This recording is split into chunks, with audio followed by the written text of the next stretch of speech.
Bonjour tout le monde. Aujourd'hui, je vais vous montrer un petit vidéo. En fait, on va faire un petit exercice, un petit atelier pour vous montrer c'est quoi du fascia et c'est quoi un muscle. Comment c'est fait les deux et comment ça interagit un par rapport à l'autre.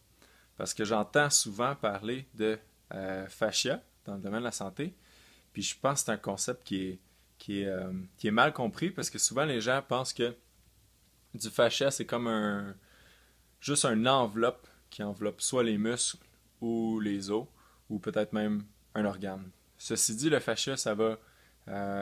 C'est plus complexe que ça, puis ça va plus en profondeur. Donc, c'est ça que je vais vous montrer aujourd'hui par le petit atelier. Avant tout, on va parler d'anatomie. Donc, excusez-moi, sans rentrer trop en détail, c'est vraiment juste pour comprendre. Donc, ici, on a un muscle. Donc le muscle a été divisé avec ses plus grosses unités, donc la macroanatomie jusqu'à la plus petite anatomie, la microanatomie ici. Donc la petite unité du muscle s'appelle la fibre musculaire. Comme vous voyez alentour, on va prendre ça, comme vous voyez alentour, il y a comme une couche blanchâtre et ça dans le fond c'est ça du fascia. Okay? Dès la plus petite unité, il y a du fascia. Le fascia soutient la fibre musculaire. Dans ce contexte-là, le fascia s'appellerait de l'endomysium. Donc, une fois qu'on a plein de fibres musculaires jointes ensemble, on a ici un faisceau de fibres. Donc, c'est plein de petites fibres musculaires accolées une à l'autre. On va attendre que ça focus. Chaque fibre sont accolées une à l'autre par l'endomysium. Donc, le fascia qui est tout ici. On va attendre encore que ça focus. Le faisceau de fibres, quant à lui, est enrobé aussi de fascia. Donc ici, ça s'appellerait du périmysium. C'est du fascia, ça aussi. Comme ça aussi, c'est du fascia. Quand on a plein de faisceaux de fibres, un à côté de l'autre, c'est ce qui nous donne notre muscle, notre grosse unité. C'est ce qu'on peut plus voir avec nos yeux nus. Donc, même ce muscle en entier est entouré de fascia, d'épimysium dans ce cas-ci. Okay? Oui, c'est du fascia. Mais remarquez bien, le fascia, c'est là et c'est là. C'est pas juste ici. Okay? Et puis ça, c'est souvent la façon que les gens illustrent le fascia, mais c'est pas une bonne illustration. On va passer à la partie un petit peu plus l'atelier pour démontrer tout ça en 3D. Donc, regardez le livre pas loin. Ici, qu'est-ce que c'est que ça? Donc, à l'intérieur, en rouge, c'est de la plastine.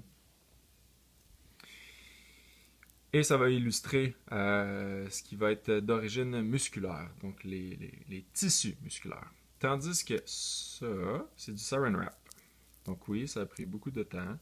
J'ai fait des petites boules de plastine et je les ai enveloppées de saran wrap. Parce que dans la vraie vie, c'est pas mal, ça ressemble pas mal à ça. Donc, comme vous pouvez voir, ça ici, ça serait une fibre musculaire et puis c'est enveloppé de fascia, comme ça. Okay. Donc, quand on a plein de fibres, on a un petit peu plus grosse unité, les faisceaux de fibres, et puis ça aussi, c'est enveloppé de fascia. Puis là, regardez bien, là, à partir de là, vous allez comprendre. OK, c'est pour illustrer. Le fascia, c'est pas raide comme ça. En fait, ça devrait pas être raide comme ça dans la vie, mais c'est pour illustrer. S'il n'y avait pas le saran wrap, s'il n'y avait pas le fascia, la plastine ne pourrait pas rester à l'horizontale comme ça. Okay? Donc, c'est vraiment juste pour mettre l'emphase sur... C'est le fascia qui forme le muscle. C'est le fascia qui supporte le muscle jusqu'à sa plus petite unité. Quand on a plein de faisceaux de fibres, là, je ne l'ai pas enveloppé avec du saran wrap. Ceci dit, ça devrait l'être. Quand on a plein de faisceaux de fibres, on a notre muscle. Ça, c'est notre muscle. Okay? Qui serait entouré de saran wrap, de fascia aussi, de périmysium. Donc, là, si vous vous demandez, il y a quelque chose qui dépasse ici. Okay. Ça, c'est du saran wrap. Oui. Mais ça, dans le corps humain, ça reste du fascia. Et puis ça serait notre tendon. Ok, donc vous voyez, il y a le muscle, tout ici. Puis là, au bout, c'est juste du blanc. Juste du blanc ici. Il n'y a pas de rouge à l'intérieur. Il n'y a pas de fibre musculaire. C'est, dans le fond, ça, c'est du fascia. Ok? C'est du fascia aussi, les tendons. Alright. Là, pourquoi je voulais vous parler de ça, c'est pour vous illustrer quelque chose d'autre. Donc là, il faut arrêter de penser que dans la vie, on a le muscle, on a un tendon, et ça, c'est accroché à un os, ici comme ça. Et puis là, on aurait un autre muscle avec son tendon qui s'est accroché à un os, étant mon doigt, ici comme ça. C'est plus complexe que ça. OK? Parce que par-dessus mon doigt, on aurait aussi du saran wrap, du fascia, puis ça joindrait les deux muscles, un par rapport à l'autre. Donc, un muscle communique avec un autre muscle par leur fascia. OK?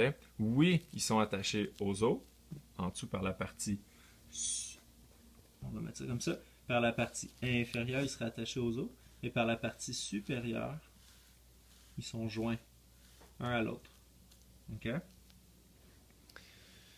Pourquoi cette notion-là, pourquoi en fait tout ce que je vous ai montré là, c'est important à bien comprendre quand on est, oui, dans la thérapie manuelle ou dans le domaine de la santé, ou quand on est monsieur, madame, tout le monde, parce que c'est vraiment, faut vraiment changer notre vision des choses quand on parle des muscles. Quand on parle des muscles dans l'entraînement, dans beaucoup de thérapies, on parle de ça comme étant 600, 700 unités séparées du corps qui travaillent toutes de leur côté. Comme si on avait 600 muscles, ouais, c'est ça, 600 unités individuelles. Ça ne fonctionne pas comme ça. On a le fascia qui, lui, donne la forme des muscles. Fait que c'est comme si on avait, petite analogie pour mettre les choses en perspective, c'est comme si on avait un muscle divisé par du fascia en 600 parties. Okay? Un autre point intéressant qu'on peut retenir en comprenant la relation entre le fascia et les muscles et les autres structures, c'est que c'est par ces chaînes que plusieurs muscles font, un rabouté un à l'autre, que l'énergie, donc les forces, quand on lance quelque chose, quand on frappe quelque chose, quand on pousse, c'est par ces chaînes-là que l'énergie kinétique est transmise. Plus qu'on travaille un muscle seul, comme ça, de façon unitaire, plus qu'on se met à risque d'avoir des problèmes à long terme. Parce que notre corps est fait pour travailler de façon en synergie et non comme si on travaillait 600 muscles